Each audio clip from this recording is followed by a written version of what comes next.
ನಮಸ್ಕಾರ. ಕಳೆದ 2 ಚರ್ಚಾ ಕಾರ್ಯಕ್ರಮದಲ್ಲಿ ಮಕ್ಕಳಿಗೆ ಸಂಬಂಧಪಟ್ಟಿರ್ತಕ್ಕಂಥ ವಿಷಯಗಳನ್ನು ನಾನು ನಿಮ್ಮ ಜೊತೆಗೆ ಹಂಚಿಕೊಂಡಿದ್ದೀನಿ.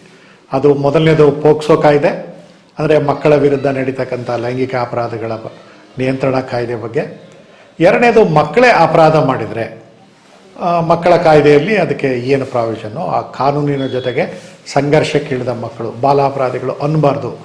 ಈ ವಿಷಯಗಳನ್ನು ನಿಮ್ಮ ಮುಂದೆ ಹಂಚಿಕೊಂಡೆ.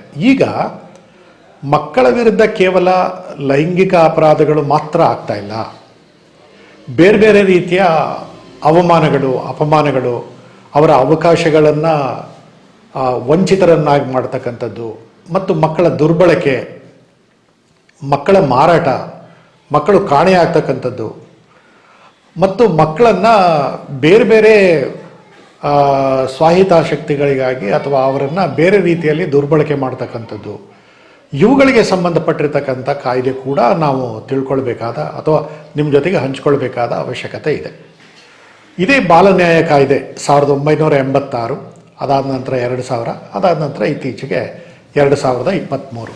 ಇದರಲ್ಲಿ ಮಕ್ಕಳಿಗಾಗಿ ಬಹಳ ವಿಶೇಷವಾದ ಅವರ ಹಕ್ಕುಗಳ ರಕ್ಷಣೆಗಾಗಿ ಕೇಂದ್ರ ಸರ್ಕಾರ ಮತ್ತು ಜಾಗತಿಕ ಮಟ್ಟದಲ್ಲಿ ಬಹಳಷ್ಟು ಅವಕಾಶಗಳನ್ನು ಮಾಡಿಕೊಟ್ಟಿದ್ದಾರೆ. ಇವುಗಳು ನಮಗೆ ಮಾಹಿತಿ ಇಲ್ಲ. ಇದರಿಂದ ಮಕ್ಕಳ ಹಕ್ಕುಗಳು ಬಹಳ ರೀತಿಯಲ್ಲಿ ಬಹಳ ಹೀನಾಯವಾಗಿ ದಮನ ಆಗ್ತವೆ. ಅವರ ಹಕ್ಕುಗಳನ್ನು ಕಸ್ಕೊಳ್ತಾ ಇದ್ದೀವಿ. ಆ ಹಕ್ಕುಗಳ ಬಗ್ಗೆ ನಮಗೆ ಅರಿವೇ ಇಲ್ಲದ ರೀತಿಯಲ್ಲಿ ನಾವು ವರ್ತನೆ ಮಾಡ್ತಾ ಇದ್ದೀವಿ. ಮತ್ತು ಸರ್ಕಾರ ಮಕ್ಕಳ ಹಕ್ಕುಗಳ ರಕ್ಷಣೆಗಾಗಿ ಹಲವಾರು ಸಂಸ್ಥೆಗಳನ್ನು ಹುಟ್ಟುಹಾಕಿದೆ. ಈಗಾಗಲೇ ಅವು ಜಾರಿಯಲ್ಲಿದ್ದಾವೆ. ಆ ಮಾಹಿತಿ ನಮಗೆ ತಿಳ್ಕೊಳ್ಬೇಕು. ಕಾರಣ ಏನಂದರೆ, ಆ ಮಕ್ಕಳಿಗೆ ನಾವು ಸಹಾಯ ಮಾಡ್ಬೋದು. ಉದಾಹರಣೆಗೆ, ಯಾವುದೋ ಕಾಣೆಯಾಗಿರ್ತಕ್ಕಂಥ ಮಗು ಬಸ್ ಸ್ಟ್ಯಾಂಡ್ನಲ್ಲಿ ಎಲ್ಲೋ ಸಿಗುತ್ತೆ, ರೈಲ್ವೆ ಸ್ಟೇಷನಲ್ಲಿ ಸಿಗುತ್ತೆ, ಅಥವಾ ಸಿನಿಮಾ ಥಿಯೇಟ್ರ್ಗಳಲ್ಲಿ ಸಿಗುತ್ತೆ, ಜಾತ್ರೆನಲ್ಲಿ ಸಿಗುತ್ತೆ, ಸಂತೆನಲ್ಲಿ ಸಿಗುತ್ತೆ, ದೊಡ್ಡ ದೊಡ್ಡ ಸಮಾವೇಶಗಳು ನಡೀತವೆ, ಧಾರ್ಮಿಕ ಸಮಾವೇಶಗಳು. ಅಂಥ ಸಂದರ್ಭದಲ್ಲಿ ಮಕ್ಕಳು ತಪ್ಪಿಸ್ಕೊಳ್ಳೋದು ಮತ್ತು ಯಾರ್ದೋ ಕೈಲಿ ಸಿಕ್ಕಾಕೊಳ್ಳೋದು, ಈ ಥರದ್ದೆಲ್ಲ ಆಗುತ್ತೆ. ತಕ್ಷಣ ನಾವೇನು ಮಾಡಿಬಿಡ್ತೀವಿ, ಪೊಲೀಸ್ ಸ್ಟೇಷನ್ಗೆ ಹೋಗಿ ಕೊಟ್ಬಿಡೋದು.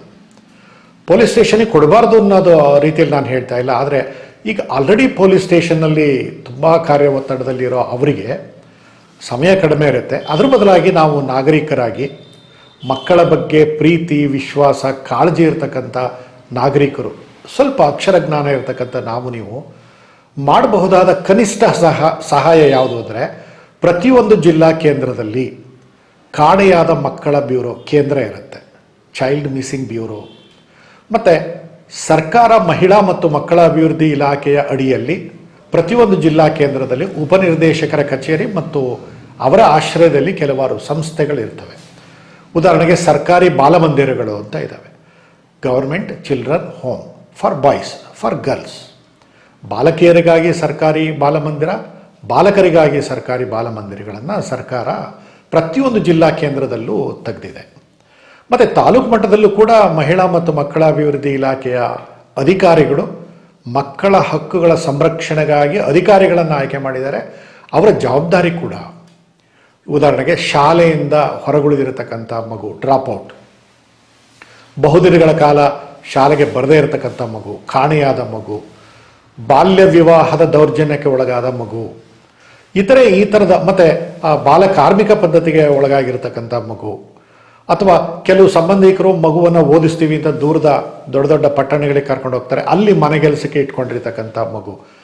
ಎಲ್ಲ ರೀತಿಯಲ್ಲಿ ಮಕ್ಕಳ ಹಕ್ಕುಗಳ ಒಂದು ರೀತಿ ಅವ್ಯಾಹತವಾಗಿ ದಮನಗಳು ಆಗ್ತಾ ಇದ್ದಾವೆ. ಅದು ಅದು ಅದು ನಮ್ಮ ಗಮನಕ್ಕೆ ಬಂದನೋ ಅಥವಾ ಬರದೇನೋ, ಇವನ್ನೆಲ್ಲ ನಾವು ಇಂತಹ ಅಕ್ರಮಗಳನ್ನು, ಅಪರಾಧಗಳನ್ನು ನಮಗೆ ಗೊತ್ತಿಲ್ಲದೇನೆ ನಮ್ಮ ಮನಸ್ಸಿನಲ್ಲಿ ಮಗುವಿನ ಹಕ್ಕನ್ನು ದಮನ ಮಾಡಬೇಕು ಅನ್ನೋದು ಇಲ್ಲದೆ ಇರ್ಬೋದು. ಆದರೆ ಆ ಮಗುವಿಗೆ ಹಕ್ಕಿದೆ ಅನ್ನೋದನ್ನು ನಾನು ತಿಳ್ಕೊಳ್ಳದೆ ಹೋದರೆ ಬಹಳ ದೊಡ್ಡ ಅನ್ಯಾಯವನ್ನು, ಸಾಮಾಜಿಕ ಅಪರಾಧವನ್ನು ನಾನು ಮಗುವಿನ ವಿರುದ್ಧ ಎಸಗದಂಗಾಗುತ್ತೆ. ಆದ್ದರಿಂದ ವಿಶ್ವಸಂಸ್ಥೆ ಕರೆ ಕೊಟ್ಟಿದೆ, ಪ್ರತಿಯೊಂದು ಮಗು ಕೂಡ ರಾಷ್ಟ್ರೀಯ ಸಂಪತ್ತು. Every child is A national property.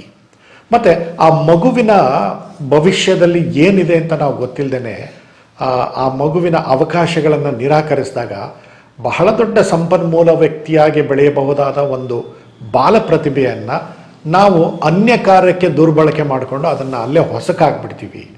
ಅದರ ಬಾಲ್ಯವನ್ನು ಕಸ್ಕೊಳ್ತೀವಿ. ಹಾಗಾಗಿ ವಿಶ್ವಸಂಸ್ಥೆ ಏನು ಹೇಳುತ್ತೆ ಅಂದರೆ every child has a birth right in order to enjoy the childhood.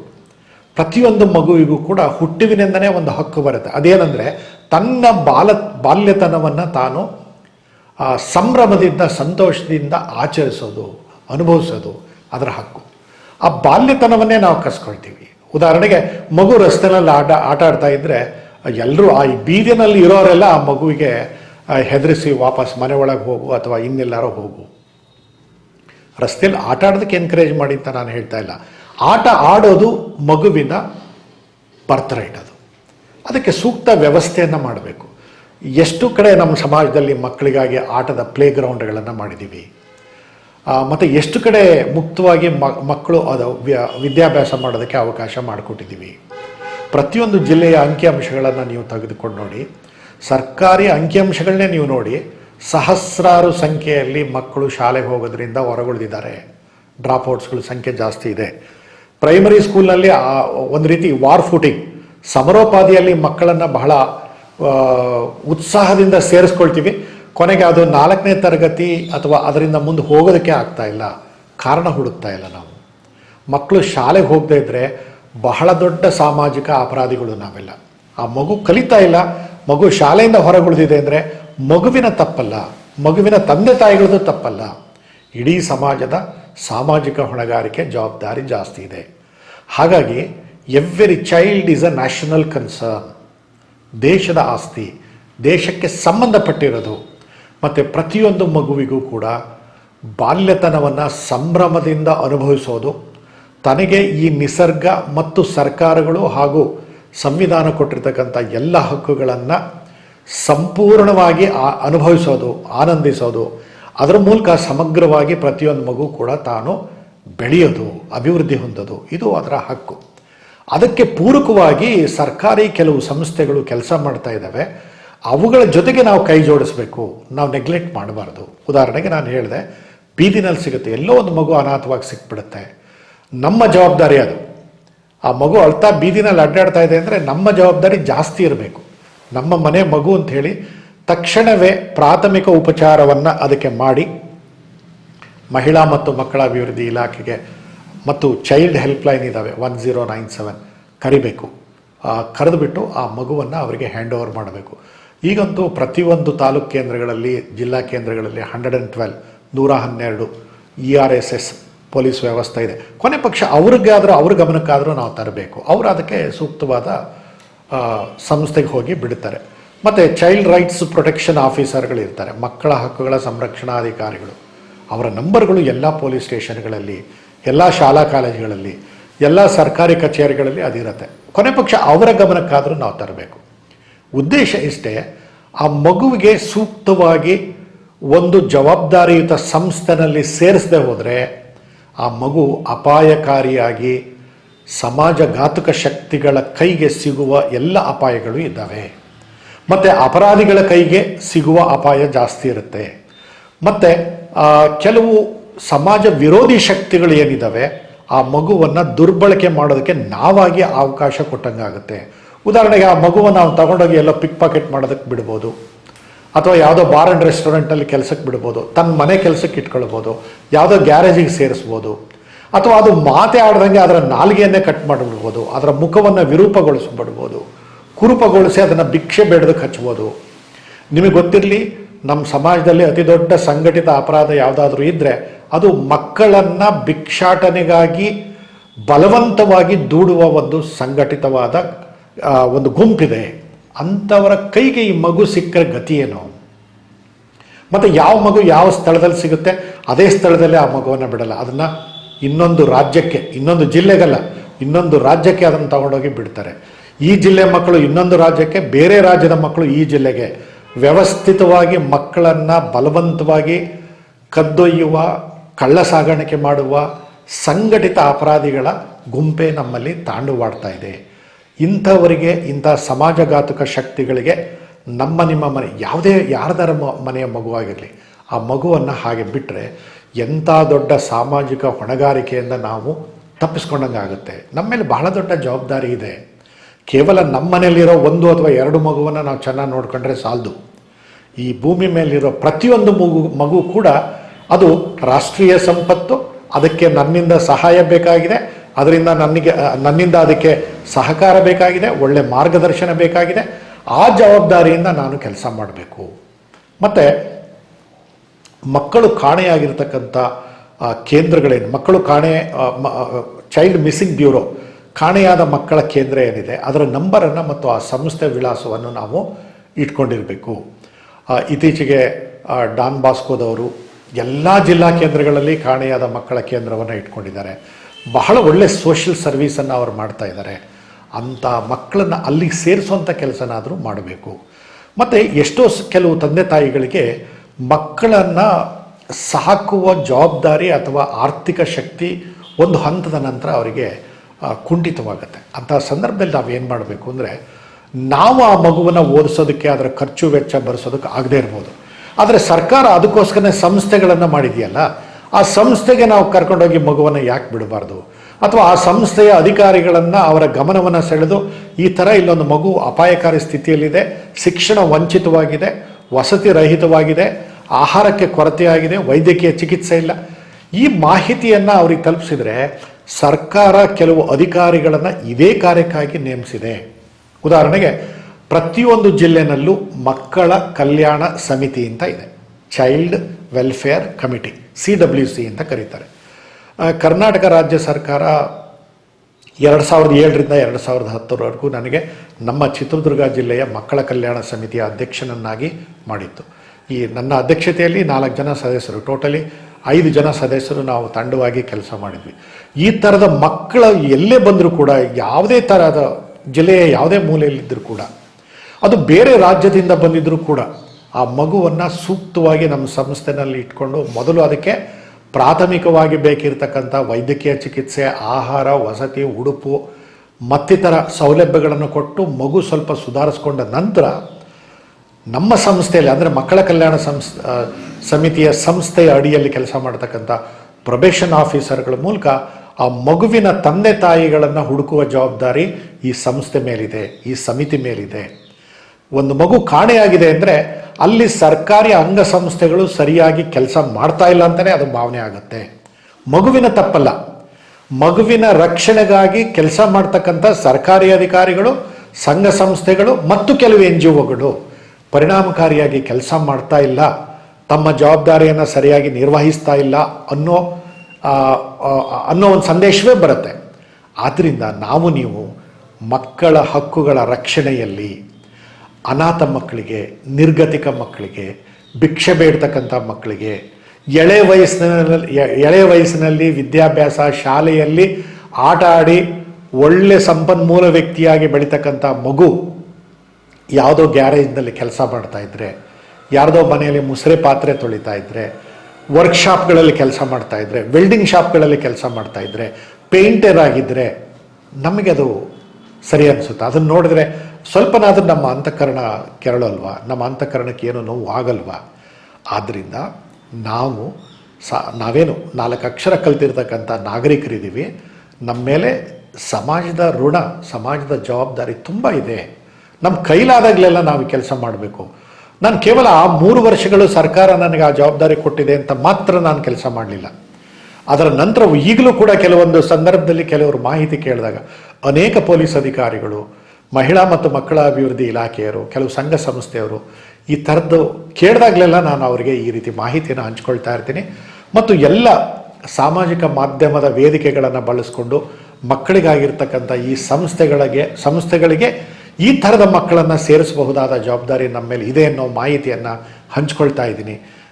ನೀವು ಸೇರಿ ಈ ಅಪಾಯಕಾರಿ ವಾತಾವರಣದಲ್ಲಿ ಬೆಳೀತಕ್ಕಂಥ ಮಗುವಿಗೆ ಸೂಕ್ತವಾದ ಪಾಲನೆ ಪೋಷಣೆಗೆ, ರಕ್ಷಣೆಗೆ, ವಿದ್ಯಾಭ್ಯಾಸಕ್ಕೆ, ಅನ್ನಕ್ಕೆ, ಆಹಾರಕ್ಕೆ, ವಸತಿಗೆ ಒಂದಷ್ಟು ಸಹಾಯವನ್ನು ಮಾಡೋಣ.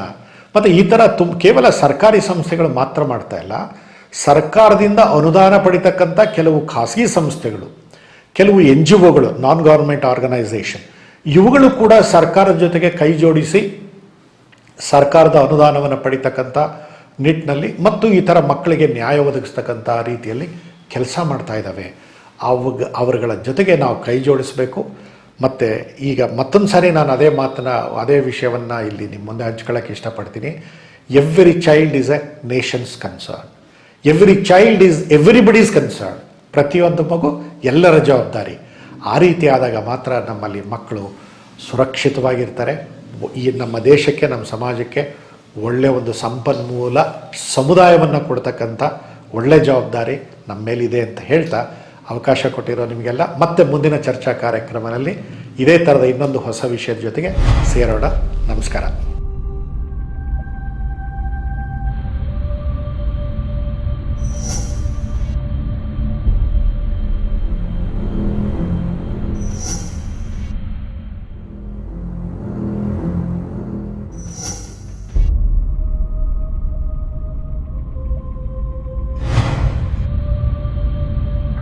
ನಮಸ್ಕಾರ.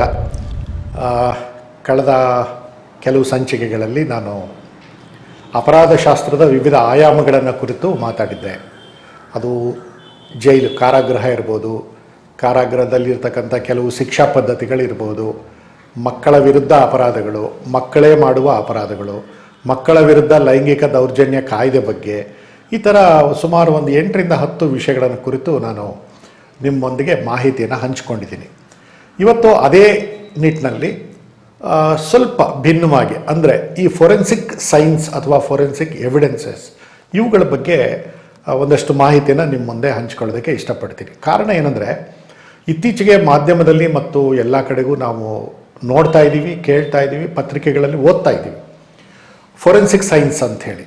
ಏನಿದು ನ್ಯಾಯ ವಿಜ್ಞಾನ ಅಂದರೆ ಏನು ಅಂದರೆ,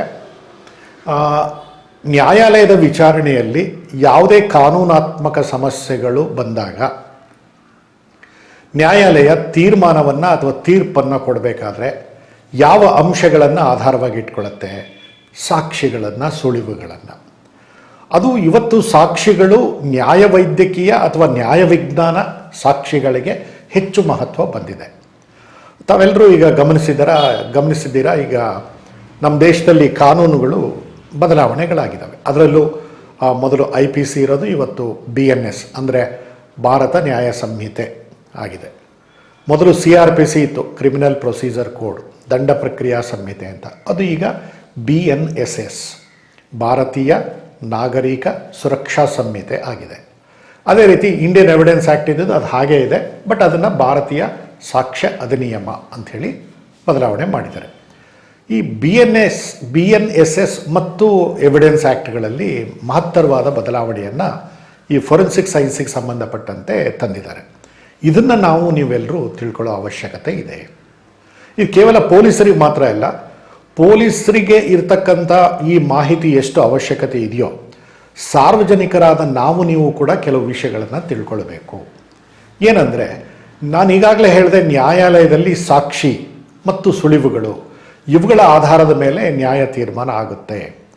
ಒಬ್ಬ ವ್ಯಕ್ತಿ, ಒಬ್ಬ ಆರೋಪಿ ಅಪರಾಧಿಯೋ ಅಥವಾ ನಿರಪರಾಧಿಯೋ ಅನ್ನೋದು ಸಾಬೀತು ಮಾಡೋದಕ್ಕೆ ಮೊದಲೆಲ್ಲ ಕೇವಲ ಮೌಖಿಕ ಸಾಕ್ಷಿಗಳು, ಪ್ರತ್ಯಕ್ಷದರ್ಶಿಗಳು, ಪರೋಕ್ಷದರ್ಶಿಗಳು ಮತ್ತು ಸರ್ಕಮ್ಸ್ಟೆನ್ಷಿಯಲ್ ಎವಿಡೆನ್ಸ್ ಇವುಗಳ ಆಧಾರದ ಮೇಲೆ ತೀರ್ಮಾನಗಳು ಬರ್ತಾಯಿತ್ತು.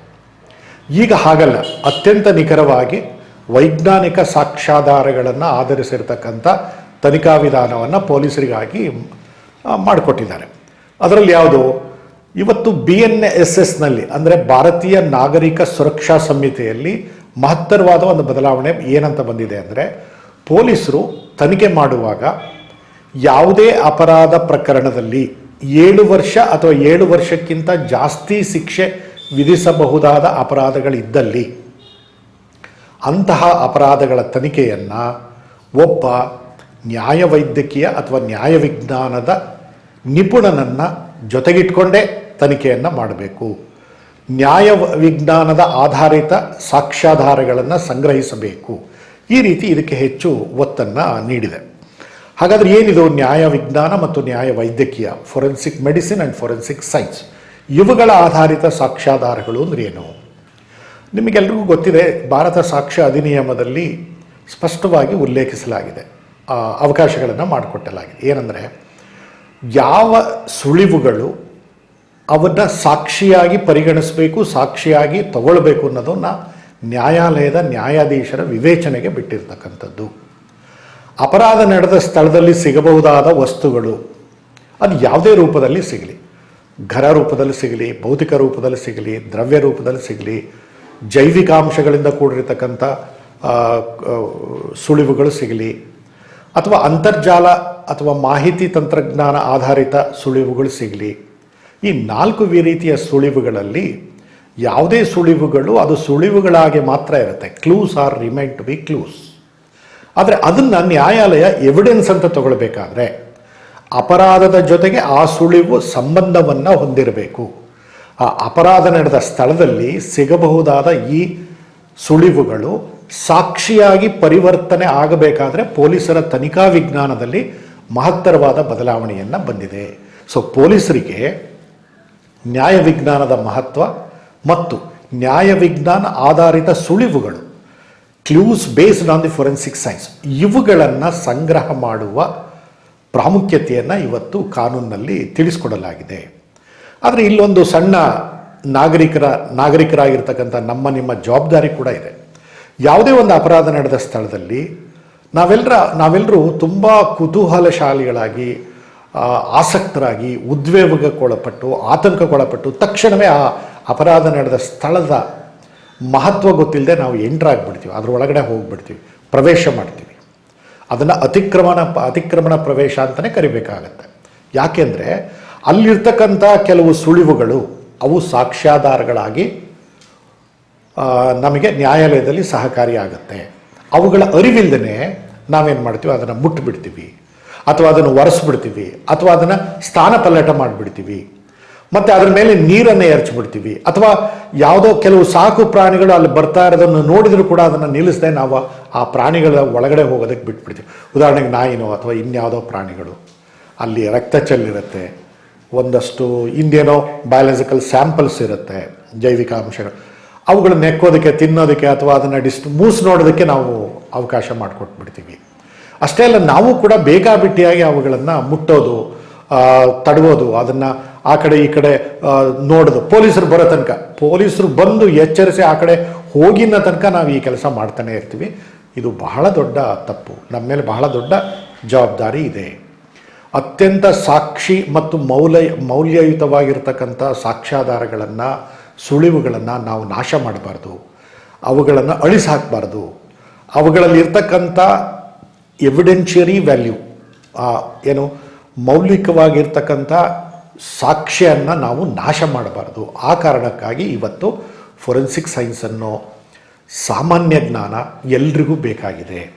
ಯಾವುದೇ ಅಪರಾಧ ನಡೆದ ಸ್ಥಳದಲ್ಲಿ ಸಿಗಬಹುದಾದ ವಸ್ತುಗಳು, ನಾನು ಈಗಾಗಲೇ ಹೇಳಿದಾಗೆ ಅದಕ್ಕೆ ಸಾಕ್ಷಿಯ ಮಹತ್ವ ಇದೆ ಅಂತ ಹೇಳಿದೆ. ಈ ಥರದ ಸುಳಿವುಗಳು ಸಾಕ್ಷಿಯಾಗಿ ಪರಿವರ್ತನೆ ಆಗಬೇಕಾದ್ರೆ 4 ರೀತಿಯ ಸುಳಿವುಗಳನ್ನು ನಾವು ವರ್ಗೀಕರಣ ಮಾಡ್ತೀವಿ ಫೊರೆನ್ಸಿಕ್ ಸೈನ್ಸ್ನಲ್ಲಿ. ಅದು ಪೊಲೀಸರಿಗೆ ಆ ರೀತಿ ತರಬೇತಿಯನ್ನು ಕೂಡ ನೀಡಲಾಗಿದೆ. ಮತ್ತು ಇದೇ ರೀತಿ ಪ್ರಾಸಿಕ್ಯೂಟರ್ಗಳಿಗೂ ಕೂಡ ತರಬೇತಿಯನ್ನು ನೀಡಲಾಗಿದೆ. ಈ ಅಪರಾಧ ನಡೆದ ಸ್ಥಳದಲ್ಲಿ ಸಿಗಬಹುದಾಗಿರ್ತಕ್ಕಂಥ ಸುಳಿವುಗಳು, ವಸ್ತುಗಳು, ಇವು 4 ರೀತಿಯಲ್ಲಿ ಅಂತ ನಾನು ಹೇಳಿದೆ. ಅದರಲ್ಲಿ ಮೊದಲನೇದು ಭೌತಿಕ ಸುಳಿವುಗಳು, ಫಿಸಿಕಲ್ ಎವಿಡೆನ್ಸಸ್ ಅಂತ ಇವನ್ನ ಕರೀತಾರೆ. ಈ ಭೌತಿಕ ಸುಳಿವುಗಳು ಅಥವಾ ಫಿಸಿಕಲ್ ಎವಿಡೆನ್ಸಸ್ಸಿನ ಬಗ್ಗೆ ಹೇಳೋದಕ್ಕಿಂತ ಮೊದಲು 1 ನಿಮಿಷ ನಾನು ಈ ನ್ಯಾಯ ವಿಜ್ಞಾನದ ಬಗ್ಗೆ ಒಂದಷ್ಟು ಮಾಹಿತಿಯನ್ನು ನಿಮ್ಮ ಮುಂದೆ ಹಂಚ್ಕೊಳ್ಳೋದಕ್ಕೆ ಇಷ್ಟಪಡ್ತೀನಿ. ಈ ನ್ಯಾಯ ವಿಜ್ಞಾನ ಅಥವಾ ಫೊರೆನ್ಸಿಕ್ ಸೈನ್ಸ್ ಅನ್ನೋ ಪದ ಫೊರೆನ್ಸಿಕ್ ಅನ್ನೋ ಒಂದು ಇಂಗ್ಲಿಷ್ ಪದದಿಂದ ಬಂದಿದೆ. ಈ ಫೊರೆನ್ಸಿಕ್ ಅನ್ನೋ ಪದ ಫೋರಮ್ ಅನ್ನೋ ಪದದಿಂದ ಬಂದಿದೆ. ಇದು ಮೂಲತಃ ಒಂದು ಲ್ಯಾಟಿನ್ ಪದ. ಈ ಲ್ಯಾಟಿನ್ ಪದ ಫೊರೆನ್ಸಿಕ್ ಅನ್ನೋ ಪದವನ್ನು ಫೊರೆನ್ಸಿಕ್ ಸೈನ್ಸ್ ಆಗಿ ಇವತ್ತು ಒಂದು ಬಹಳ ದೊಡ್ಡ ವಿಜ್ಞಾನವಾಗಿ ಜಗತ್ತಿನ ಎಲ್ಲೆಡೆ, ಭಾರತವನ್ನು ಅದರಲ್ಲೂ ಕರ್ನಾಟಕವನ್ನು ಒಳಗೊಂಡಂತೆ ಅತಿ ಹೆಚ್ಚು ಬೇಡಿಕೆ ಇರತಕ್ಕಂಥ ವಿಜ್ಞಾನದ ಅಧ್ಯಯನ ವಸ್ತುವಾಗಿದೆ. ಮತ್ತು ಇದನ್ನು ಇನ್ವೆಸ್ಟಿಗೇಟಿವ್ ಸೈನ್ಸಸ್ ಅಂತ ಕರೀತಾರೆ, ತನಿಖಾ ವಿಜ್ಞಾನ ಅಂತ ಕರೀತಾರೆ. ಬಹಳ ಬೇಡಿಕೆ ಇರತಕ್ಕಂಥ ಒಂದು ವಸ್ತು ವಿಷಯವಾಗಿ ಇವತ್ತು ಅಧ್ಯಯನದ ವಸ್ತುವಾಗಿ ಇದು ಇವತ್ತು ಹೊರಹೊಮ್ಮಿದೆ. ಅದರ ಮೂಲ ತತ್ವಗಳು ಏನು ಹೇಳುತ್ತೆ ಅಂದರೆ, ಪ್ರತಿಯೊಂದು ವಸ್ತು ಈ ಭೂಮಿ ಮೇಲೆ ಸಿಗಬಹುದಾದ ಯಾವುದೇ ವಸ್ತು, ಯಾವುದೇ ರೂಪದಲ್ಲಿ ಸಿಗಲಿ, ಅದು ಮನುಷ್ಯರಿಂದ ಮಾಡಿರೋದಾಗಲಿ ಅಥವಾ ನಿಸರ್ಗದಿಂದ ಉತ್ಪಾದನೆ ಮಾಡಿರೋದಾಗಲಿ, ಅದಕ್ಕೆ ಪ್ರತಿಯೊಂದಕ್ಕೂ ಕೂಡ ವೈಯಕ್ತಿಕ ಅಥವಾ ವ್ಯಕ್ತಿಗತವಾದ ಗುಣಲಕ್ಷಣಗಳನ್ನು ಹೊಂದಿದ್ದಾವೆ, ಇಂಡಿವಿಜುವಲ್ ಕ್ಯಾರೆಕ್ಟರ್ಸ್. ಈ ಇಂಡಿವಿಜುವಲ್ ಕ್ಯಾರೆಕ್ಟರ್ಸ್ ಇದೆಯಲ್ಲ, ಇದು ಇನ್ನೊಂದನ್ನು ಸೃಷ್ಟಿ ಮಾಡೋದಕ್ಕೆ ಅವಕಾಶ ಕೊಟ್ಟೇ ಇಲ್ಲ. ಉದಾಹರಣೆಗೆ ನಮಗೆಲ್ರಿಗೂ ಗೊತ್ತಿರೋ ಹಾಗೆ ಒಂದು ಬುಲೆಟ್ನಿಂದ ಒಂದು ಅಪರಾಧ ಆಗಿದೆ ಅಂತ ಭಾವಿಸೋದಾದರೆ, ಒಂದು ರಿವಾಲ್ವರು, ಪಿಸ್ತೂಲು ಅಥವಾ ಗನ್ ಶಾಟ್ನಿಂದ ಆಗಿರೋ, ಅದರಿಂದ ಚಿಮ್ಮಿರೋ ಬುಲೆಟ್ಟು ನೋಡೋದಕ್ಕೆ ನಮಗೆಲ್ಲರೂ ಎಲ್ಲ ಬುಲೆಟ್ಗಳು ಒಂದೇ ರೀತಿಯಲ್ಲಿ ಕಾಣ್ತವೆ. ಆದರೆ ಫಿಸಿಕಲ್ ಎವಿಡೆನ್ಸಸ್ ಏನು ಹೇಳುತ್ತೆ ಅಂದರೆ, ಆ ಬುಲೆಟ್ಟು ಉತ್ಪಾದನೆ ಆಗುವಾಗ ಅದರ ಮೇಲ್ಮೈ ಅಥವಾ ಹೊರನೋಟ ಒಂದೇ ಥರ ಇರುತ್ತೆ. ಆದರೆ ಅದು ಒಂದು ಅಗ್ನಾಸ್ತ್ರದಿಂದ, ಫೈರ್ ಆರ್ಮ್ನಿಂದ ಚಿಮ್ಮಿದಾಗ ಅದರ ಮೇಲಿರ್ತಕ್ಕಂಥ ಗುಣಲಕ್ಷಣಗಳು ಬದಲಿ ಆಗುತ್ತೆ. ಒಂದು ವೆಪನ್ನಿಂದ ಇನ್ನೊಂದು ವೆಪನ್ನಿಗೆ ಬದಲಿ ಆಗ್ತಾ ಹೋಗುತ್ತೆ. ಪ್ರತಿಯೊಂದು ಆಯುಧವು ಆ ಗುಂಡನ್ನು ಹೊರಸಿಡಿಸುವಾಗ ತನ್ನದೇ ಆಗಿರತಕ್ಕಂಥ ಮಾರ್ಕನ್ನು, ಗುರುತನ್ನು ಅದರ ಮೇಲೆ ಮೂಡಿಸುತ್ತೆ. ಇದನ್ನು ನಾವು ಫಿಸಿಕಲ್ ಎವಿಡೆನ್ಸ್ ಅಂತೇಳಿ ಕರೆಯೋದು. This is called physical clues. ಭೌತಿಕ ಸುಳಿವುಗಳು ಅಂದರೆ ಅದು ಇದನ್ನೇ. ಈ ಭೌತಿಕ ಸುಳಿವುಗಳು ಹೊರನೋಟಕ್ಕೆ, ಬಾಹ್ಯ ನೋಟಕ್ಕೆ ಎಲ್ಲವೂ ಒಂದೇ ರೀತಿ ಕಂಡರು. ಕ್ಲೋಸ್ ಮೈಕ್ರೋಸ್ಕೋಪಿಕ್ ಎಕ್ಸಾಮಿನೇಷನ್, ಅದನ್ನು ಸೂಕ್ಷ್ಮದರ್ಶಕಗಳ ಮೂಲಕ ಪರೀಕ್ಷಿಸಿ ನೋಡಿದಾಗ ಕೇವಲ ಒಬ್ಬ ಫೊರೆನ್ಸಿಕ್ ಸೈಂಟಿಸ್ಟ್, ನ್ಯಾಯವೈಜ್ಞಾನಿಕ ತಂತ್ರಜ್ಞಾನ ನಿಪುಣ ಮಾತ್ರ ಅದರಲ್ಲಿರೋ ಮಹತ್ವವನ್ನು ನ್ಯಾಯಾಲಯದ ಮುಂದೆ ಸಾಬೀತು ಮಾಡುವ ಎಲ್ಲ ಅವಕಾಶಗಳು ಆತನಿಗಿರುತ್ತೆ. ಆದ್ದರಿಂದ ಯಾವುದೇ ಭೌತಿಕ ವಸ್ತುಗಳು ಘನರೂಪದಲ್ಲಿರಲಿ, ಅದು ಅಪರಾಧ ನಡೆದ ಸ್ಥಳದಲ್ಲಿ ಸಿಕ್ಕಾಗ ನಾವು ಅದನ್ನು ಮುಟ್ಟಬಾರ್ದು, ಅದನ್ನು ಡಿಸ್ಟರ್ಬ್ ಮಾಡಬಾರ್ದು, ಅದನ್ನು ಪರೀಕ್ಷಿಸಿ ನೋಡೋದಕ್ಕೆ ನಮ್ಮ ಕೈಯಲ್ಲಿ ಎತ್ಕೊಳ್ಬಾರ್ದು. ಯಾಕೆಂದರೆ ಅದರಲ್ಲಿರೋ ಸಾಕ್ಷಿಯ ಮಹತ್ವ ಹೊರಟೋಗುತ್ತೆ. ಅದು ಕ್ಲೂ ಆಗೇ ಉಳಿದು ಬಿಡುತ್ತೆ. ಅದೊಂದು ಸುಳಿವು.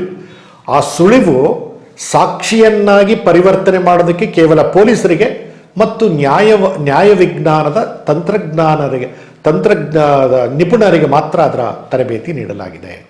ಮತ್ತು ಅಪರಾಧ ಶಾಸ್ತ್ರದ ವಿದ್ಯಾರ್ಥಿಯಾಗಿರೋ ನಮ್ಮಂತರಿಗೆ ಅದರ ಮಹತ್ವ ಸ್ವಲ್ಪ ಗೊತ್ತಿದೆ. ಆದ್ದರಿಂದ ಈ ಸುಳಿವುಗಳು ಮತ್ತು ಸಾಕ್ಷ್ಯಗಳಾಗಿ ಪರಿವರ್ತನೆ ಆಗಬಹುದಾದ ಅವಕಾಶಗಳು ನಮ್ಮಿಂದ ನಾಶವಾಗಬಾರದು ಅಂತ ಹೇಳೋದಕ್ಕೋಸ್ಕರನೇ ಇವತ್ತಿನ ಈ ಉಪನ್ಯಾಸವನ್ನು ನಾನು ಬಳಸ್ಕೊಳ್ತೀನಿ. ಅದರಲ್ಲಿ ಮೊದಲನೇದು ನಾನು ಹೇಳಿದೆ ಭೌತಿಕ ಸುಳಿವುಗಳು, ಫಿಸಿಕಲ್ ಎವಿಡೆನ್ಸಸ್.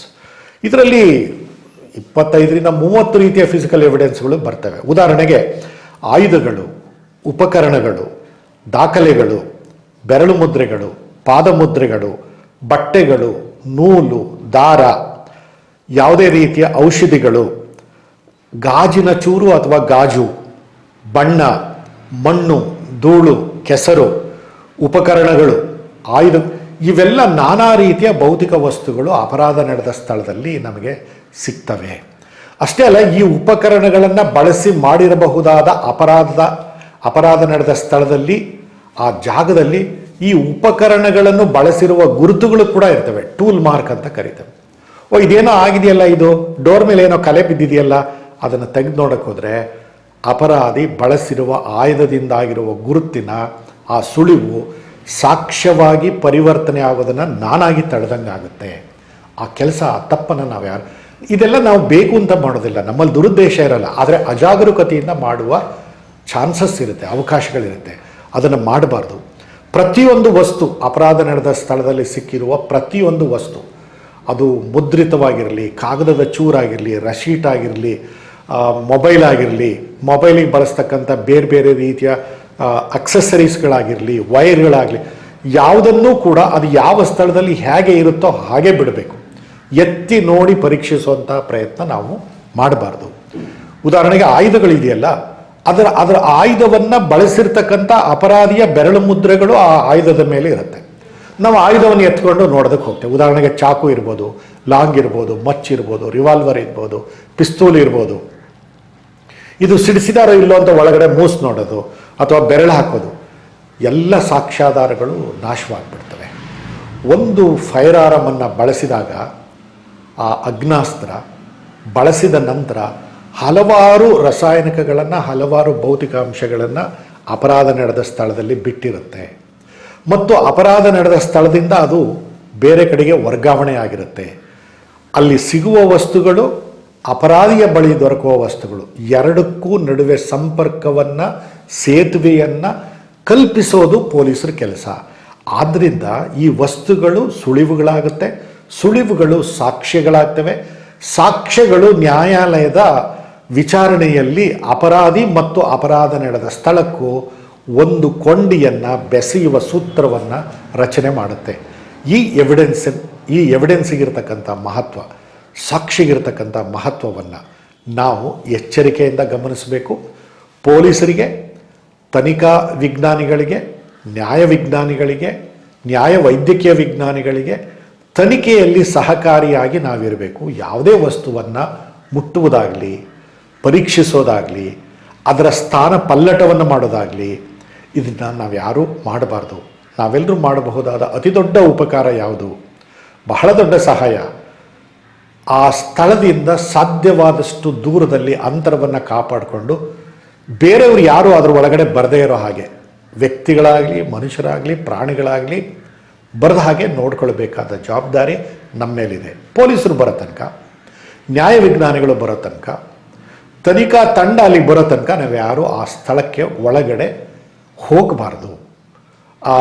ಈ ರೀತಿ ನಾವು ಎಲ್ಲ ರೀತಿಯ ಸಾಕ್ಷ್ಯಾಧಾರಗಳನ್ನು ಸಂಗ್ರಹ ಮಾಡೋದಕ್ಕೆ ಪೊಲೀಸರಿಗೆ ಮತ್ತು ತನಿಖಾ ತಂಡಕ್ಕೆ ಸಹಾಯ ಮಾಡಿದಂತಾಗುತ್ತೆ. ಇದಿಷ್ಟು ಭೌತಿಕ ಸುಳಿವುಗಳ ಬಗ್ಗೆ ಮಾಹಿತಿಯನ್ನು ನೀಡಿದ್ದೀನಿ. ಎಲ್ರಿಗೂ ಸಾವಧಾನದಿಂದ ಕೇಳಿರ್ತಕ್ಕಂಥ ನಿಮಗೆಲ್ಲರಿಗೂ ನಮಸ್ಕಾರಗಳು.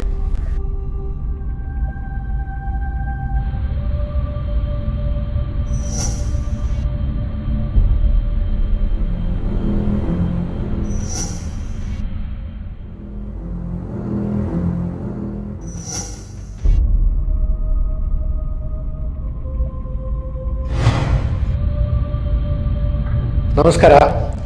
ಕಳೆದ 2 ಚರ್ಚಾ ಕಾರ್ಯಕ್ರಮದಲ್ಲಿ ಮಕ್ಕಳಿಗೆ ಸಂಬಂಧಪಟ್ಟಿರ್ತಕ್ಕಂಥ ವಿಷಯಗಳನ್ನು ನಾನು ನಿಮ್ಮ ಜೊತೆಗೆ ಹಂಚಿಕೊಂಡಿದ್ದೀನಿ. ಅದು ಮೊದಲನೇದು ಪೋಕ್ಸೋ ಕಾಯ್ದೆ, ಅಂದರೆ ಮಕ್ಕಳ ವಿರುದ್ಧ ನಡೀತಕ್ಕಂಥ ಲೈಂಗಿಕ ಅಪರಾಧಗಳ ನಿಯಂತ್ರಣ ಕಾಯ್ದೆ ಬಗ್ಗೆ.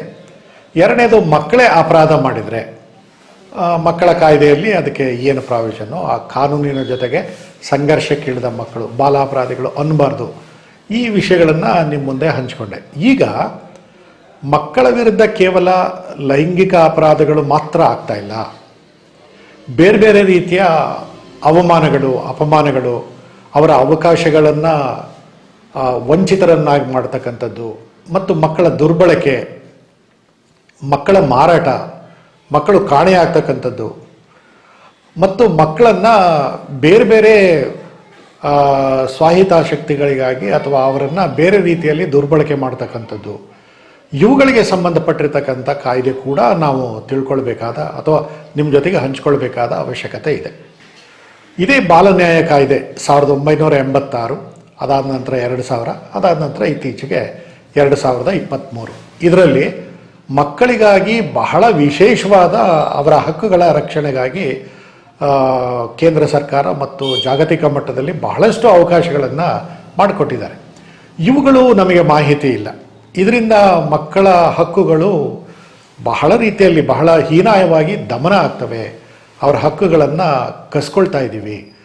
ಆ ಹಕ್ಕುಗಳ ಬಗ್ಗೆ ನಮಗೆ ಅರಿವೇ ಇಲ್ಲದ ರೀತಿಯಲ್ಲಿ ನಾವು ವರ್ತನೆ ಮಾಡ್ತಾ ಇದ್ದೀವಿ. ಮತ್ತು ಸರ್ಕಾರ ಮಕ್ಕಳ ಹಕ್ಕುಗಳ ರಕ್ಷಣೆಗಾಗಿ ಹಲವಾರು ಸಂಸ್ಥೆಗಳನ್ನು ಹುಟ್ಟುಹಾಕಿದೆ. ಈಗಾಗಲೇ ಅವು ಜಾರಿಯಲ್ಲಿದ್ದಾವೆ. ಆ ಮಾಹಿತಿ ನಮಗೆ ತಿಳ್ಕೊಳ್ಬೇಕು. ಕಾರಣ ಏನಂದರೆ ಆ ಮಕ್ಕಳಿಗೆ ನಾವು ಸಹಾಯ ಮಾಡ್ಬೋದು. ಉದಾಹರಣೆಗೆ ಯಾವುದೋ ಕಾಣೆಯಾಗಿರ್ತಕ್ಕಂಥ ಮಗು ಬಸ್ ಸ್ಟ್ಯಾಂಡ್ನಲ್ಲಿ ಎಲ್ಲೋ ಸಿಗುತ್ತೆ, ರೈಲ್ವೆ ಸ್ಟೇಷನಲ್ಲಿ ಸಿಗುತ್ತೆ, ಅಥವಾ ಸಿನಿಮಾ ಥಿಯೇಟ್ರ್ಗಳಲ್ಲಿ ಸಿಗುತ್ತೆ, ಜಾತ್ರೆನಲ್ಲಿ ಸಿಗುತ್ತೆ, ಸಂತೆನಲ್ಲಿ ಸಿಗುತ್ತೆ, ದೊಡ್ಡ ದೊಡ್ಡ ಸಮಾವೇಶಗಳು ನಡೀತವೆ, ಧಾರ್ಮಿಕ ಸಮಾವೇಶಗಳು. ಅಂಥ ಸಂದರ್ಭದಲ್ಲಿ ಮಕ್ಕಳು ತಪ್ಪಿಸ್ಕೊಳ್ಳೋದು ಮತ್ತು ಯಾರ್ದೋ ಕೈಲಿ ಸಿಕ್ಕಾಕೊಳ್ಳೋದು, ಈ ಥರದ್ದೆಲ್ಲ ಆಗುತ್ತೆ. ತಕ್ಷಣ ನಾವೇನು ಮಾಡಿಬಿಡ್ತೀವಿ, ಪೊಲೀಸ್ ಸ್ಟೇಷನ್ಗೆ ಹೋಗಿ ಕೊಟ್ಬಿಡೋದು. ಪೊಲೀಸ್ ಸ್ಟೇಷನಿಗೆ ಕೊಡಬಾರ್ದು ಅನ್ನೋದು ರೀತಿಯಲ್ಲಿ ನಾನು ಹೇಳ್ತಾ ಇಲ್ಲ. ಆದರೆ ಈಗ ಆಲ್ರೆಡಿ ಪೊಲೀಸ್ ಸ್ಟೇಷನ್ನಲ್ಲಿ ತುಂಬ ಕಾರ್ಯ ಒತ್ತಡದಲ್ಲಿರೋ ಅವರಿಗೆ ಸಮಯ ಕಡಿಮೆ ಇರುತ್ತೆ. ಅದ್ರ ಬದಲಾಗಿ ನಾವು ನಾಗರಿಕರಾಗಿ ಮಕ್ಕಳ ಬಗ್ಗೆ ಪ್ರೀತಿ, ವಿಶ್ವಾಸ, ಕಾಳಜಿ ಇರತಕ್ಕಂಥ ನಾಗರಿಕರು, ಸ್ವಲ್ಪ ಅಕ್ಷರ ಜ್ಞಾನ ಇರತಕ್ಕಂಥ ನೀವು ಮಾಡಬಹುದಾದ ಕನಿಷ್ಠ ಸಹಾಯ ಯಾವುದು ಅಂದರೆ, ಪ್ರತಿಯೊಂದು ಜಿಲ್ಲಾ ಕೇಂದ್ರದಲ್ಲಿ ಕಾಣೆಯಾದ ಮಕ್ಕಳ ಬ್ಯೂರೋ ಕೇಂದ್ರ ಇರುತ್ತೆ, ಚೈಲ್ಡ್ ಮಿಸ್ಸಿಂಗ್ ಬ್ಯೂರೋ.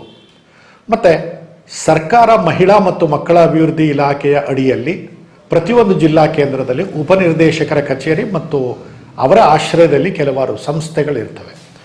ಉದಾಹರಣೆಗೆ ಸರ್ಕಾರಿ ಬಾಲಮಂದಿರಗಳು ಅಂತ ಇದ್ದಾವೆ, government children home for boys, for girls.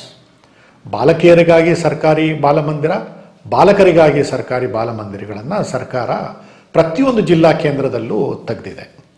ಮತ್ತು ತಾಲೂಕು ಮಟ್ಟದಲ್ಲೂ ಕೂಡ ಮಹಿಳಾ ಮತ್ತು ಮಕ್ಕಳ ಅಭಿವೃದ್ಧಿ ಇಲಾಖೆಯ ಅಧಿಕಾರಿಗಳು ಮಕ್ಕಳ ಹಕ್ಕುಗಳ ಸಂರಕ್ಷಣೆಗಾಗಿ ಅಧಿಕಾರಿಗಳನ್ನು ಆಯ್ಕೆ ಮಾಡಿದ್ದಾರೆ.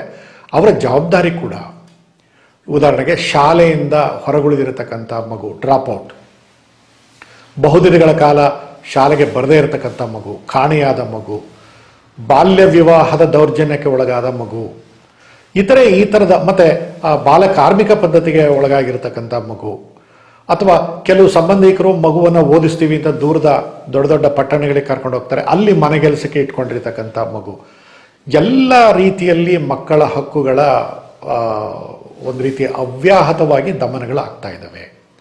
ಅದು ಅದು ಅದು ನಮ್ಮ ಗಮನಕ್ಕೆ ಬಂದೋನೋ ಅಥವಾ ಬರದೇನೋ, ಇವನ್ನೆಲ್ಲ ನಾವು ಇಂತಹ ಅಕ್ರಮಗಳನ್ನು, ಅಪರಾಧಗಳನ್ನು ನಮಗೆ ಗೊತ್ತಿಲ್ಲದೇನೆ ನಮ್ಮ ಮನಸ್ಸಿನಲ್ಲಿ ಮಗುವಿನ ಹಕ್ಕನ್ನು ದಮನ ಮಾಡಬೇಕು ಅನ್ನೋದು ಇಲ್ಲದೇ ಇರ್ಬೋದು. ಆದರೆ ಆ ಮಗುವಿಗೆ ಹಕ್ಕಿದೆ ಅನ್ನೋದನ್ನು ನಾನು ತಿಳ್ಕೊಳ್ಳದೆ ಹೋದರೆ ಬಹಳ ದೊಡ್ಡ ಅನ್ಯಾಯವನ್ನು, ಸಾಮಾಜಿಕ ಅಪರಾಧವನ್ನು ನಾನು ಮಗುವಿನ ವಿರುದ್ಧ ಎಸಗದಂಗಾಗುತ್ತೆ.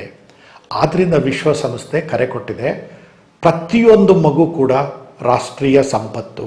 Every child is A national property. ಮತ್ತು ಆ ಮಗುವಿನ ಭವಿಷ್ಯದಲ್ಲಿ ಏನಿದೆ ಅಂತ ನಾವು ಗೊತ್ತಿಲ್ಲದೇ ಆ ಮಗುವಿನ ಅವಕಾಶಗಳನ್ನು ನಿರಾಕರಿಸಿದಾಗ ಬಹಳ ದೊಡ್ಡ ಸಂಪನ್ಮೂಲ ವ್ಯಕ್ತಿಯಾಗಿ ಬೆಳೆಯಬಹುದಾದ ಒಂದು ಬಾಲ ಪ್ರತಿಭೆಯನ್ನು ನಾವು ಅನ್ಯ ಕಾರ್ಯಕ್ಕೆ ದುರ್ಬಳಕೆ ಮಾಡಿಕೊಂಡು ಅದನ್ನು ಅಲ್ಲೇ ಹೊಸಕಾಗ್ಬಿಡ್ತೀವಿ, ಅದರ ಬಾಲ್ಯವನ್ನು ಕಸ್ಕೊಳ್ತೀವಿ. ಹಾಗಾಗಿ ವಿಶ್ವಸಂಸ್ಥೆ ಏನು ಹೇಳುತ್ತೆ ಅಂದರೆ, every child has a birth right in order to enjoy the childhood.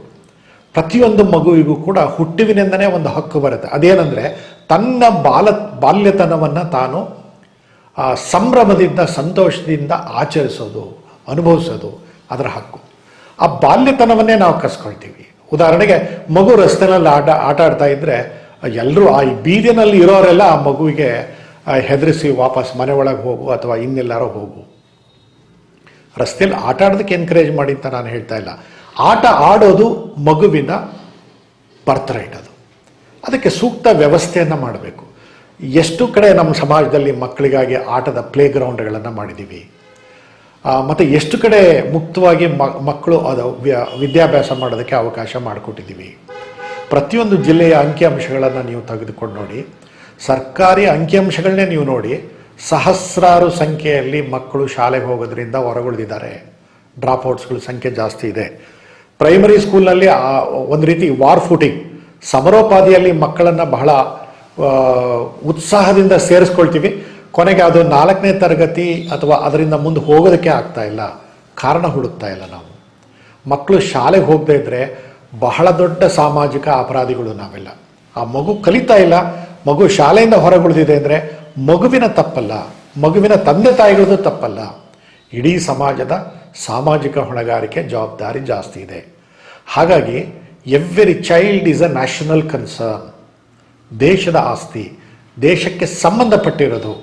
ಮತ್ತು ಪ್ರತಿಯೊಂದು ಮಗುವಿಗೂ ಕೂಡ ಬಾಲ್ಯತನವನ್ನು ಸಂಭ್ರಮದಿಂದ ಅನುಭವಿಸೋದು, ತನಗೆ ಈ ನಿಸರ್ಗ ಮತ್ತು ಸರ್ಕಾರಗಳು ಹಾಗೂ ಸಂವಿಧಾನ ಕೊಟ್ಟಿರ್ತಕ್ಕಂಥ ಎಲ್ಲ ಹಕ್ಕುಗಳನ್ನು ಸಂಪೂರ್ಣವಾಗಿ ಅನುಭವಿಸೋದು, ಆನಂದಿಸೋದು, ಅದರ ಮೂಲಕ ಸಮಗ್ರವಾಗಿ ಪ್ರತಿಯೊಂದು ಮಗು ಕೂಡ ತಾನು ಬೆಳೆಯೋದು, ಅಭಿವೃದ್ಧಿ ಹೊಂದೋದು, ಇದು ಅದರ ಹಕ್ಕು.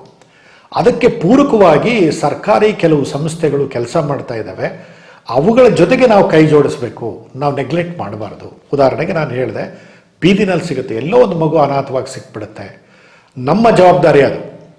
ಆ ಮಗು ಅಳ್ತಾ ಬೀದಿನಲ್ಲಿ ಅಡ್ಡಾಡ್ತಾ ಇದೆ ಅಂದರೆ ನಮ್ಮ ಜವಾಬ್ದಾರಿ ಜಾಸ್ತಿ ಇರಬೇಕು. ನಮ್ಮ ಮನೆ ಮಗು ಅಂತ ಹೇಳಿ ತಕ್ಷಣವೇ ಪ್ರಾಥಮಿಕ ಉಪಚಾರವನ್ನು ಅದಕ್ಕೆ ಮಾಡಿ ಮಹಿಳಾ ಮತ್ತು ಮಕ್ಕಳ ಅಭಿವೃದ್ಧಿ ಇಲಾಖೆಗೆ ಮತ್ತು ಚೈಲ್ಡ್ ಹೆಲ್ಪ್ಲೈನ್ ಇದ್ದಾವೆ 1097 ಕರಿಬೇಕು. ಕರೆದುಬಿಟ್ಟು ಆ ಮಗುವನ್ನು ಅವರಿಗೆ ಹ್ಯಾಂಡ್ ಓವರ್ ಮಾಡಬೇಕು. ಈಗಂತೂ ಪ್ರತಿಯೊಂದು ತಾಲೂಕು ಕೇಂದ್ರಗಳಲ್ಲಿ, ಜಿಲ್ಲಾ ಕೇಂದ್ರಗಳಲ್ಲಿ 112 ERSS ಪೊಲೀಸ್ ವ್ಯವಸ್ಥೆ ಇದೆ. ಕೊನೆ ಪಕ್ಷ ಅವ್ರಿಗಾದರೂ, ಅವ್ರ ಗಮನಕ್ಕಾದರೂ ನಾವು ತರಬೇಕು. ಅವರು ಅದಕ್ಕೆ ಸೂಕ್ತವಾದ ಸಂಸ್ಥೆಗೆ ಹೋಗಿ ಬಿಡ್ತಾರೆ. ಮತ್ತು ಚೈಲ್ಡ್ ರೈಟ್ಸ್ ಪ್ರೊಟೆಕ್ಷನ್ ಆಫೀಸರ್ಗಳಿರ್ತಾರೆ, ಮಕ್ಕಳ ಹಕ್ಕುಗಳ ಸಂರಕ್ಷಣಾಧಿಕಾರಿಗಳು. ಅವರ ನಂಬರ್ಗಳು ಎಲ್ಲ ಪೊಲೀಸ್ ಸ್ಟೇಷನ್ಗಳಲ್ಲಿ, ಎಲ್ಲ ಶಾಲಾ ಕಾಲೇಜುಗಳಲ್ಲಿ ಎಲ್ಲ ಸರ್ಕಾರಿ ಕಚೇರಿಗಳಲ್ಲಿ ಅದಿರುತ್ತೆ. ಕೊನೆ ಪಕ್ಷ ಅವರ ಗಮನಕ್ಕಾದರೂ ನಾವು ತರಬೇಕು. ಉದ್ದೇಶ ಇಷ್ಟೇ, ಆ ಮಗುವಿಗೆ ಸೂಕ್ತವಾಗಿ ಒಂದು ಜವಾಬ್ದಾರಿಯುತ ಸಂಸ್ಥೆನಲ್ಲಿ ಸೇರಿಸದೆ ಹೋದರೆ ಆ ಮಗು ಅಪಾಯಕಾರಿಯಾಗಿ ಸಮಾಜಘಾತುಕ ಶಕ್ತಿಗಳ ಕೈಗೆ ಸಿಗುವ ಎಲ್ಲ ಅಪಾಯಗಳು ಇದ್ದಾವೆ. ಮತ್ತು ಅಪರಾಧಿಗಳ ಕೈಗೆ ಸಿಗುವ ಅಪಾಯ ಜಾಸ್ತಿ ಇರುತ್ತೆ. ಮತ್ತು ಕೆಲವು ಸಮಾಜ ವಿರೋಧಿ ಶಕ್ತಿಗಳು ಏನಿದ್ದಾವೆ ಆ ಮಗುವನ್ನು ದುರ್ಬಳಕೆ ಮಾಡೋದಕ್ಕೆ ನಾವಾಗಿ ಅವಕಾಶ ಕೊಟ್ಟಂಗಾಗುತ್ತೆ. ಉದಾಹರಣೆಗೆ ಆ ಮಗುವನ್ನು ನಾವು ತಗೊಂಡೋಗಿ ಎಲ್ಲೋ ಪಿಕ್ ಪಾಕೆಟ್ ಮಾಡೋದಕ್ಕೆ ಬಿಡ್ಬೋದು, ಅಥವಾ ಯಾವುದೋ ಬಾರ್ ಆ್ಯಂಡ್ ರೆಸ್ಟೋರೆಂಟಲ್ಲಿ ಕೆಲಸಕ್ಕೆ ಬಿಡ್ಬೋದು, ತನ್ನ ಮನೆ ಕೆಲಸಕ್ಕೆ ಇಟ್ಕೊಳ್ಬೋದು, ಯಾವುದೋ ಗ್ಯಾರೇಜಿಗೆ ಸೇರಿಸ್ಬೋದು, ಅಥವಾ ಅದು ಮಾತೇ ಆಡ್ದಂಗೆ ಅದರ ನಾಲಿಗೆಯನ್ನೇ ಕಟ್ ಮಾಡಿಬಿಡ್ಬೋದು, ಅದರ ಮುಖವನ್ನು ವಿರೂಪಗೊಳಿಸ್ಬಿಡ್ಬೋದು, ಕುರೂಪಗೊಳಿಸಿ ಅದನ್ನು ಭಿಕ್ಷೆ ಬೇಡದಕ್ಕೆ ಹಚ್ಬೋದು. ನಿಮಗೆ ಗೊತ್ತಿರಲಿ, ನಮ್ಮ ಸಮಾಜದಲ್ಲಿ ಅತಿ ದೊಡ್ಡ ಸಂಘಟಿತ ಅಪರಾಧ ಯಾವುದಾದ್ರೂ ಇದ್ದರೆ ಅದು ಮಕ್ಕಳನ್ನು ಭಿಕ್ಷಾಟನೆಗಾಗಿ ಬಲವಂತವಾಗಿ ದೂಡುವ ಒಂದು ಸಂಘಟಿತವಾದ ಒಂದು ಗುಂಪಿದೆ. ಅಂಥವರ ಕೈಗೆ ಈ ಮಗು ಸಿಕ್ಕರೆ ಗತಿ ಏನು? ಮತ್ತು ಯಾವ ಮಗು ಯಾವ ಸ್ಥಳದಲ್ಲಿ ಸಿಗುತ್ತೆ ಅದೇ ಸ್ಥಳದಲ್ಲೇ ಆ ಮಗುವನ್ನು ಬಿಡಲ್ಲ. ಅದನ್ನು ಇನ್ನೊಂದು ರಾಜ್ಯಕ್ಕೆ, ಇನ್ನೊಂದು ಜಿಲ್ಲೆಗಲ್ಲ, ಇನ್ನೊಂದು ರಾಜ್ಯಕ್ಕೆ ಅದನ್ನು ತಗೊಂಡೋಗಿ ಬಿಡ್ತಾರೆ. ಈ ಜಿಲ್ಲೆ ಮಕ್ಕಳು ಇನ್ನೊಂದು ರಾಜ್ಯಕ್ಕೆ, ಬೇರೆ ರಾಜ್ಯದ ಮಕ್ಕಳು ಈ ಜಿಲ್ಲೆಗೆ. ವ್ಯವಸ್ಥಿತವಾಗಿ ಮಕ್ಕಳನ್ನು ಬಲವಂತವಾಗಿ ಕದ್ದೊಯ್ಯುವ, ಕಳ್ಳ ಸಾಗಾಣಿಕೆ ಮಾಡುವ ಸಂಘಟಿತ ಅಪರಾಧಿಗಳ ಗುಂಪೇ ನಮ್ಮಲ್ಲಿ ತಾಂಡವಾಡ್ತಾ ಇದೆ. ಇಂಥವರಿಗೆ, ಇಂಥ ಸಮಾಜಘಾತುಕ ಶಕ್ತಿಗಳಿಗೆ ನಿಮ್ಮ ಮನೆ, ಯಾವುದೇ ಯಾರದಾರ ಮನೆಯ ಮಗುವಾಗಿರಲಿ, ಆ ಮಗುವನ್ನು ಹಾಗೆ ಬಿಟ್ಟರೆ ಎಂಥ ದೊಡ್ಡ ಸಾಮಾಜಿಕ ಹೊಣೆಗಾರಿಕೆಯಿಂದ ನಾವು ತಪ್ಪಿಸ್ಕೊಂಡಂಗಾಗುತ್ತೆ. ನಮ್ಮ ಮೇಲೆ ಬಹಳ ದೊಡ್ಡ ಜವಾಬ್ದಾರಿ ಇದೆ. ಕೇವಲ ನಮ್ಮ ಮನೆಯಲ್ಲಿರೋ 1 ಅಥವಾ 2 ಮಗುವನ್ನು ನಾವು ಚೆನ್ನಾಗಿ ನೋಡಿಕೊಂಡ್ರೆ ಸಾಲದು. ಈ ಭೂಮಿ ಮೇಲಿರೋ ಪ್ರತಿಯೊಂದು ಮಗು ಕೂಡ ಅದು ರಾಷ್ಟ್ರೀಯ ಸಂಪತ್ತು. ಅದಕ್ಕೆ ನನ್ನಿಂದ ಸಹಾಯ ಬೇಕಾಗಿದೆ, ನನ್ನಿಂದ ಅದಕ್ಕೆ ಸಹಕಾರ ಬೇಕಾಗಿದೆ, ಒಳ್ಳೆ ಮಾರ್ಗದರ್ಶನ ಬೇಕಾಗಿದೆ. ಆ ಜವಾಬ್ದಾರಿಯಿಂದ ನಾನು ಕೆಲಸ ಮಾಡಬೇಕು. ಮತ್ತು ಮಕ್ಕಳು ಕಾಣೆಯಾಗಿರ್ತಕ್ಕಂಥ ಕೇಂದ್ರಗಳೇನು, ಮಕ್ಕಳು ಚೈಲ್ಡ್ ಮಿಸ್ಸಿಂಗ್ ಬ್ಯೂರೋ, ಕಾಣೆಯಾದ ಮಕ್ಕಳ ಕೇಂದ್ರ ಏನಿದೆ ಅದರ ನಂಬರನ್ನು ಮತ್ತು ಆ ಸಂಸ್ಥೆ ವಿಳಾಸವನ್ನು ನಾವು ಇಟ್ಕೊಂಡಿರಬೇಕು. ಇತ್ತೀಚೆಗೆ ಡಾನ್ ಬಾಸ್ಕೋದವರು ಎಲ್ಲ ಜಿಲ್ಲಾ ಕೇಂದ್ರಗಳಲ್ಲಿ ಕಾಣೆಯಾದ ಮಕ್ಕಳ ಕೇಂದ್ರವನ್ನು ಇಟ್ಕೊಂಡಿದ್ದಾರೆ. ಬಹಳ ಒಳ್ಳೆ ಸೋಷಿಯಲ್ ಸರ್ವೀಸನ್ನು ಅವರು ಮಾಡ್ತಾ ಇದ್ದಾರೆ. ಅಂಥ ಮಕ್ಕಳನ್ನು ಅಲ್ಲಿಗೆ ಸೇರಿಸುವಂಥ ಕೆಲಸನಾದರೂ ಮಾಡಬೇಕು. ಮತ್ತು ಎಷ್ಟೋ ಕೆಲವು ತಂದೆ ತಾಯಿಗಳಿಗೆ ಮಕ್ಕಳನ್ನು ಸಾಕುವ ಜವಾಬ್ದಾರಿ ಅಥವಾ ಆರ್ಥಿಕ ಶಕ್ತಿ ಒಂದು ಹಂತದ ನಂತರ ಅವರಿಗೆ ಕುಂಠಿತವಾಗುತ್ತೆ. ಅಂಥ ಸಂದರ್ಭದಲ್ಲಿ ನಾವೇನು ಮಾಡಬೇಕು ಅಂದರೆ, ನಾವು ಆ ಮಗುವನ್ನು ಓದಿಸೋದಕ್ಕೆ ಅದರ ಖರ್ಚು ವೆಚ್ಚ ಭರಿಸೋದಕ್ಕೆ ಆಗದೇ ಇರ್ಬೋದು, ಆದರೆ ಸರ್ಕಾರ ಅದಕ್ಕೋಸ್ಕರನೇ ಸಂಸ್ಥೆಗಳನ್ನು ಮಾಡಿದೆಯಲ್ಲ, ಆ ಸಂಸ್ಥೆಗೆ ನಾವು ಕರ್ಕೊಂಡೋಗಿ ಮಗುವನ್ನು ಯಾಕೆ ಬಿಡಬಾರ್ದು? ಅಥವಾ ಆ ಸಂಸ್ಥೆಯ ಅಧಿಕಾರಿಗಳನ್ನು ಅವರ ಗಮನವನ್ನು ಸೆಳೆದು, ಈ ಥರ ಇಲ್ಲೊಂದು ಮಗು ಅಪಾಯಕಾರಿ ಸ್ಥಿತಿಯಲ್ಲಿದೆ, ಶಿಕ್ಷಣ ವಂಚಿತವಾಗಿದೆ, ವಸತಿ ರಹಿತವಾಗಿದೆ, ಆಹಾರಕ್ಕೆ ಕೊರತೆಯಾಗಿದೆ, ವೈದ್ಯಕೀಯ ಚಿಕಿತ್ಸೆ ಇಲ್ಲ, ಈ ಮಾಹಿತಿಯನ್ನು ಅವ್ರಿಗೆ ತಲುಪಿಸಿದರೆ ಸರ್ಕಾರ ಕೆಲವು ಅಧಿಕಾರಿಗಳನ್ನು ಇದೇ ಕಾರ್ಯಕ್ಕಾಗಿ ನೇಮಿಸಿದೆ. ಉದಾಹರಣೆಗೆ ಪ್ರತಿಯೊಂದು ಜಿಲ್ಲೆನಲ್ಲೂ ಮಕ್ಕಳ ಕಲ್ಯಾಣ ಸಮಿತಿ ಅಂತ ಇದೆ, ಚೈಲ್ಡ್ ವೆಲ್ಫೇರ್ ಕಮಿಟಿ, CWC ಅಂತ ಕರೀತಾರೆ. ಕರ್ನಾಟಕ ರಾಜ್ಯ ಸರ್ಕಾರ 2007ರಿಂದ 2010ರವರೆಗೂ ನನಗೆ ನಮ್ಮ ಚಿತ್ರದುರ್ಗ ಜಿಲ್ಲೆಯ ಮಕ್ಕಳ ಕಲ್ಯಾಣ ಸಮಿತಿಯ ಅಧ್ಯಕ್ಷನನ್ನಾಗಿ ಮಾಡಿತ್ತು. ಈ ನನ್ನ ಅಧ್ಯಕ್ಷತೆಯಲ್ಲಿ 4 ಜನ ಸದಸ್ಯರು, ಟೋಟಲಿ 5 ಜನ ಸದಸ್ಯರು ನಾವು ತಂಡವಾಗಿ ಕೆಲಸ ಮಾಡಿದ್ವಿ. ಈ ಥರದ ಮಕ್ಕಳ ಎಲ್ಲೇ ಬಂದರೂ ಕೂಡ, ಯಾವುದೇ ಥರದ ಜಿಲ್ಲೆಯ ಯಾವುದೇ ಮೂಲೆಯಲ್ಲಿದ್ದರೂ ಕೂಡ, ಅದು ಬೇರೆ ರಾಜ್ಯದಿಂದ ಬಂದಿದ್ದರೂ ಕೂಡ ಆ ಮಗುವನ್ನು ಸೂಕ್ತವಾಗಿ ನಮ್ಮ ಸಂಸ್ಥೆನಲ್ಲಿ ಇಟ್ಕೊಂಡು ಮೊದಲು ಅದಕ್ಕೆ ಪ್ರಾಥಮಿಕವಾಗಿ ಬೇಕಿರತಕ್ಕಂಥ ವೈದ್ಯಕೀಯ ಚಿಕಿತ್ಸೆ, ಆಹಾರ, ವಸತಿ, ಉಡುಪು ಮತ್ತಿತರ ಸೌಲಭ್ಯಗಳನ್ನು ಕೊಟ್ಟು ಮಗು ಸ್ವಲ್ಪ ಸುಧಾರಿಸ್ಕೊಂಡ ನಂತರ ನಮ್ಮ ಸಂಸ್ಥೆಯಲ್ಲಿ, ಅಂದರೆ ಮಕ್ಕಳ ಕಲ್ಯಾಣ ಸಮಿತಿಯ ಸಂಸ್ಥೆಯ ಅಡಿಯಲ್ಲಿ ಕೆಲಸ ಮಾಡತಕ್ಕಂಥ ಪ್ರೊಬೇಷನ್ ಆಫೀಸರ್ಗಳ ಮೂಲಕ ಆ ಮಗುವಿನ ತಂದೆ ತಾಯಿಗಳನ್ನು ಹುಡುಕುವ ಜವಾಬ್ದಾರಿ ಈ ಸಂಸ್ಥೆ ಮೇಲಿದೆ, ಈ ಸಮಿತಿ ಮೇಲಿದೆ.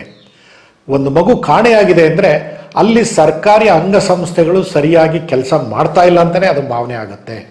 ಮಗುವಿನ ತಪ್ಪಲ್ಲ, ಮಗುವಿನ ರಕ್ಷಣೆಗಾಗಿ ಕೆಲಸ ಮಾಡ್ತಕ್ಕಂಥ ಸರ್ಕಾರಿ ಅಧಿಕಾರಿಗಳು, ಸಂಘ ಸಂಸ್ಥೆಗಳು ಮತ್ತು ಕೆಲವು NGOಗಳು ಪರಿಣಾಮಕಾರಿಯಾಗಿ ಕೆಲಸ ಮಾಡ್ತಾ ಇಲ್ಲ, ತಮ್ಮ ಜವಾಬ್ದಾರಿಯನ್ನು ಸರಿಯಾಗಿ ನಿರ್ವಹಿಸ್ತಾ ಇಲ್ಲ ಅನ್ನೋ ಒಂದು ಸಂದೇಶವೇ ಬರುತ್ತೆ.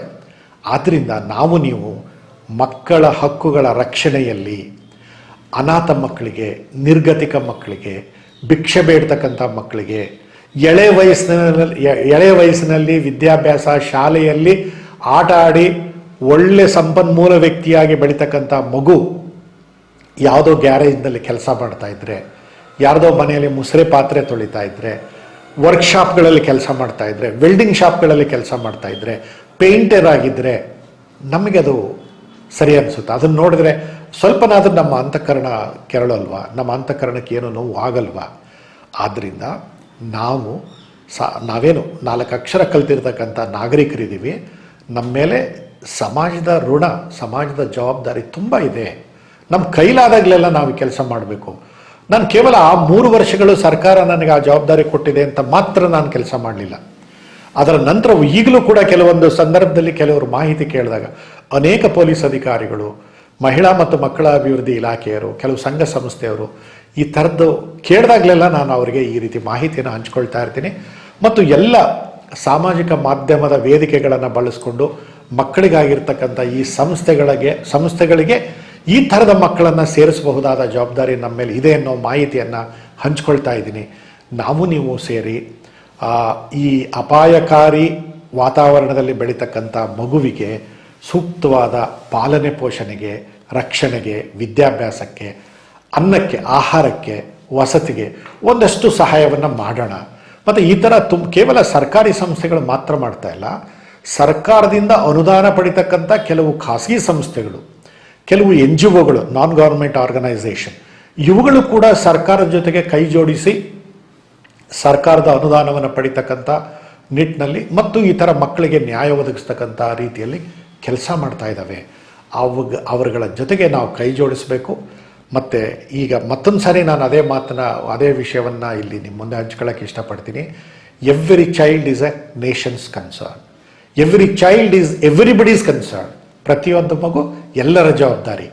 ಆ ರೀತಿ ಆದಾಗ ಮಾತ್ರ ನಮ್ಮಲ್ಲಿ ಮಕ್ಕಳು ಸುರಕ್ಷಿತವಾಗಿರ್ತಾರೆ. ಈ ನಮ್ಮ ದೇಶಕ್ಕೆ, ನಮ್ಮ ಸಮಾಜಕ್ಕೆ ಒಳ್ಳೆಯ ಒಂದು ಸಂಪನ್ಮೂಲ ಸಮುದಾಯವನ್ನು ಕೊಡ್ತಕ್ಕಂಥ ಒಳ್ಳೆಯ ಜವಾಬ್ದಾರಿ ನಮ್ಮ ಮೇಲಿದೆ ಅಂತ ಹೇಳ್ತಾ ಅವಕಾಶ ಕೊಟ್ಟಿರೋ ನಿಮಗೆಲ್ಲ ಮತ್ತೆ ಮುಂದಿನ ಚರ್ಚಾ ಕಾರ್ಯಕ್ರಮದಲ್ಲಿ ಇದೇ ಥರದ ಇನ್ನೊಂದು ಹೊಸ ವಿಷಯದ ಜೊತೆಗೆ ಸೇರೋಣ. ನಮಸ್ಕಾರ.